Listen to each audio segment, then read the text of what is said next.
Vous écoutez un podcast de EJR Radio, la radio pour tous. C'est l'heure du conte. Le web ne répond plus.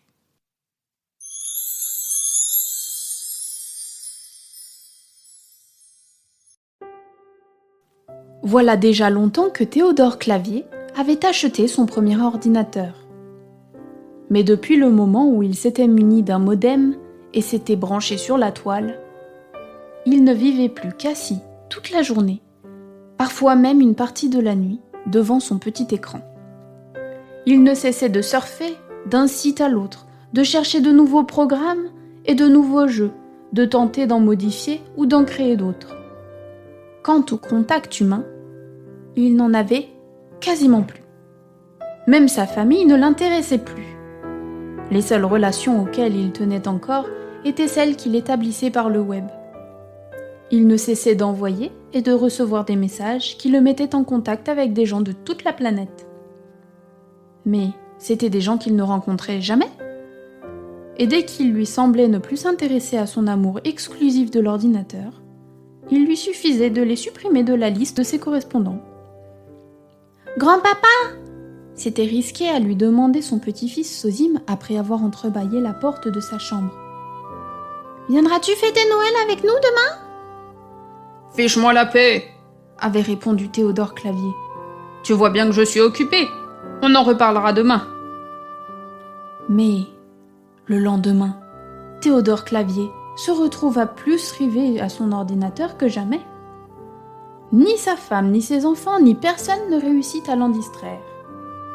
On eût dit que sa vie tenait à l'informatique, qu'elle y trouvait son sens, que rien d'autre vraiment ne comptait plus pour lui. « Tant pis pour lui », finit par dire Alphonsine Clavier, sa femme. « Fêtons Noël sans lui et vivons comme s'il n'était plus parmi nous. Je lui porterai un sandwich en guise de repas. Au point où il en est, il est même capable de ne pas s'en apercevoir. » Et la famille se mit à fêter Noël en son absence. Les enfants récitèrent des poésies, on échangea des cadeaux, on chanta même un cantique. Quand tout à coup, on entendit des vociférations venant de la chambre où Théodore était assis devant son ordinateur. « Ce n'est rien, dit Alphonsine. Ça lui prend de temps en temps. Il doit avoir des ennuis avec sa satanée machine. » Des ennuis ? Théodore en avait bel et bien. Certains de ses programmes subitement lui refusaient tout service. Et quand il voulut surfer sur le web, toute une série de sites lui devinrent inaccessibles, en particulier ceux dans la consultation duquel il se réfugiait d'habitude pour mieux échapper à sa famille et ses voisins immédiats. C'était la panique. Que faire ? Théodore se résolut à tenter sa chance du côté d'un correspondant qui, voilà déjà bien des mois, l'avait aidé à se tirer d'affaire dans une situation presque semblable, mais avec lequel il avait interrompu tout contact parce qu'il le trouvait trop envahissant. Il n'avait heureusement pas supprimé cette adresse de son répertoire. Il lui envoya le message suivant, mais en anglais. « À l'aide, mon ordinateur ne m'obéit plus, le web non plus. » La réponse ne tarda pas. « Ce n'est pas étonnant, nous sommes le jour de Noël. » Et la réponse. « Et alors ?» Réponse. « Essaye xxx-y@plume-plume.sky. » « Qu'est-ce que c'est encore que cette fantaisie ?» se demanda Théodore. « Enfin, essayons toujours. » À cette nouvelle adresse email, il envoya le même message que tout à l'heure. « À l'aide, mon ordinateur ne m'obéit plus, le web non plus. » Réponse de ce nouveau correspondant. « Mais qui êtes-vous ? Comment vous appelez-vous » Théodore répondit. « Lisez mon adresse, clavier comme un clavier d'ordinateur. » Nouveau message de xxx-y@plume-plume.sky. « Cela, je le sais. Je sais lire tout de même. Je veux connaître votre vrai nom, celui qu'on vous donne en famille. » « En voilà un qui est bien curieux, » se dit Théodore, « comme s'il fallait encore mêler ma famille à cette affaire. Enfin, puisque ça lui fait plaisir, répondons-lui. » Et il tapa la réponse. Théodore. Théodore ? Répondit xxx-y@plume-plume.sky. C'est tout simple, vous devriez vous souvenir de ce que votre nom signifie. Vous n'avez qu'à chercher. Chercher, se dit Théodore, c'est bien joli, mais si le web ne fonctionne plus, enfin, essayons tout de même. Sa liste de signets comprenait l'adresse d'un site intitulé Encyclopédie. Il essaya de le contacter, et surprise, la connexion réussit. D'un lien et d'un choix croisé à l'autre, il finit par tomber sur une rubrique « Nom de personne ». Sous Théodore, il put lire cette définition. Théodore, nom propre formé de deux mots grecs théos égale Dieu et doron égale don. Théodore signifie don de Dieu ou donné par Dieu. Cela le laissa perplexe. Jusqu'au moment où tout l'espace autour de cette définition se trouva pris dans une sorte d'étoile lumineuse. Théodore regarda de plus près et constata que les mots « donnés par Dieu » étaient non seulement écrits en lettres d'or, mais qu'ils étaient maintenant soulignés, comme s'il s'agissait d'un nouveau lien à explorer. Ni une ni deux, Théodore double-cliqua sur ce nouveau lien et se trouva sur un tout autre site, si différent de tout ce qu'il avait visité jusqu'alors qu'il aurait eu bien de la peine à le décrire. En effet, la page d'accueil dépassait toute possibilité de description.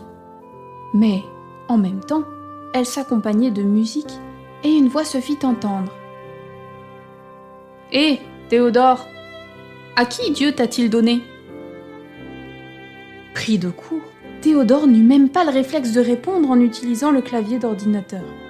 Il le fit à voix haute, comme si celui dont la voix se faisait entendre par le haut-parleur de son ordinateur allait l'entendre. C'est-à-dire... Pour dire vrai, je ne me suis jamais posé la question. « Eh bien, réfléchis !» répondit la voix.